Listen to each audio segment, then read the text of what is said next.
you thought, man, he's listening to Madonna. Dude, it's MC Micah G and DJ Sven from Amsterdam. Classic 80s song. It's one of those songs like, you get excited. Maybe if Holiday was coming on, you're a Madonna fan. You're like, oh my god, and then it's, oh man, it's those two knuckleheads. It's like, people are listening to, what is it, Under Pressure? But it starts off like dun dun dun dun dun, and you're like, oh man, it's goddamn Vanilla Ice, and then it's not. You're happy, and that's the way life should be. You should have those pleasant surprises. There's a bunch of songs that people stole from and made their own, or like took it. Hey, no. Like, listen, Vanilla Ice. When they asked him, like, your song sounds suspiciously familiar, and he's like, no. Listen, theirs goes dun dun dun dun dun dun dun, and he goes, mine goes dun dun dun dun dun dun dun. See, it's totally different. And I'm like, man, that dude's got to be on some serious crack at that point. But Vanilla Ice, great American, proud to be a Floridian. He's from Florida. I'm not from Florida. I'm just saying he's proud. He had one good song, and yes, it's a song that he stole, even though it's way overplayed out. All right, so on the topic of genuineness, or like what you want, what you need to do. And by the way, I think you guys are digging the quickie, so I'll try to keep it quick because everybody wants me in and out. Anyway, so question was, drones, TACP, innocent lives. What do you do? And I think the future of the Air Force will be pilotless. I mean, that might be in the future, but that's where the Air Force is going someday, to pilotless. But drones and the things that are in and on those drones are just about as important as saving a person sometimes. And this isn't anything that nobody doesn't know. So as pararescuing, combat controllers, sometimes you gotta go in and get a drone that, for whatever reason it crashed or ran out of gas, or whatever causes drones to fall out of the sky. I don't know. So there will be a lot more drones, but for those drones to be on target, you're gonna need somebody on the ground. I mean, that's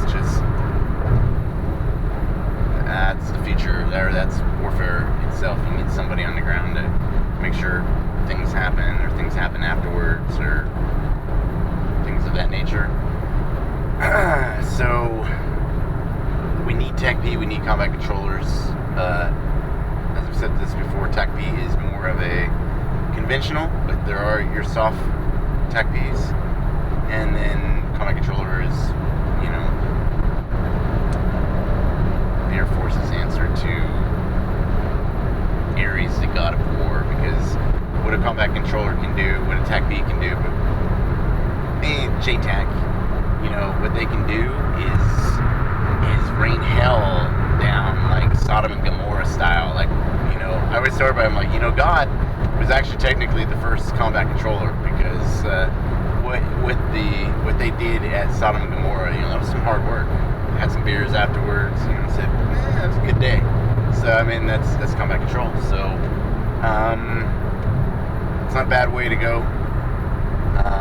There may be at times that you call in an airstrike or something, and maybe innocent people get killed. Maybe, God forbid, but it has happened. You drop the bomb somewhere where it shouldn't.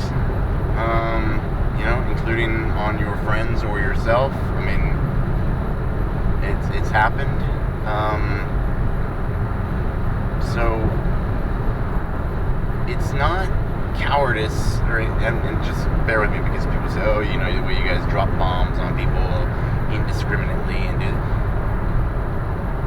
the guy on the ground is not that. It's all out there, man. Balls to the wall, everything's on the line, just sacked up. This is what I got.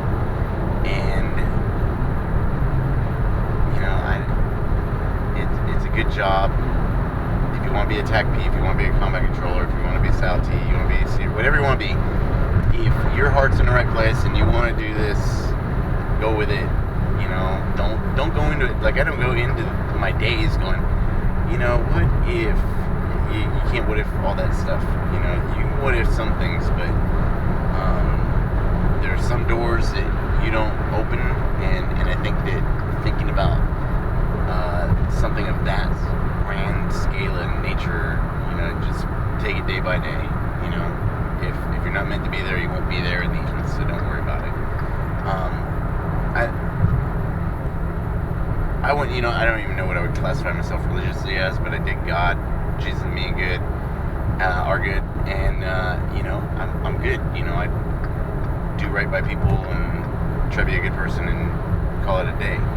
I don't push my stuff on nobody, and you know, it's pretty mellow. Just, you know, it's a surfer's way of life. You know, I ride my wave, you ride your wave, and we all just be happy. But the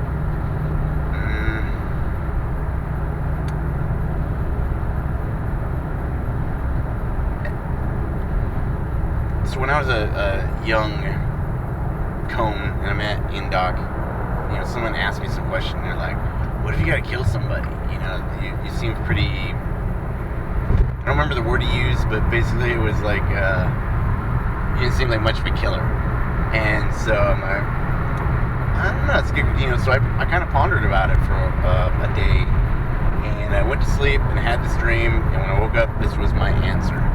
So I had a dream that I was a PJ in Vietnam. You know, I mean, the dream mission, you know, with bullets are flying around you, going down into high-level trees, you know, the pilot needs you, you know, like one of those, you know, it's a PJ's wet dream. It's basically what I was having. And so I wake up, you know, whatever. So I go through, have this great mission, you know, and I'm saving the pilot. And as I'm saving the pilot, this NBA dude comes out of the bushes, you know, and he's shooting at me. And I shoot him, and then I run, I bandage him up, I capture him, I take him and the pilot with me, and when I woke up, my answer was, you know what, if someone's trying to kill me, I can shoot back, and if I can help them and take them prisoner, even better. So that was how I came to terms with, you know, like, well, you seem like a peaceful person, what if you gotta kill somebody?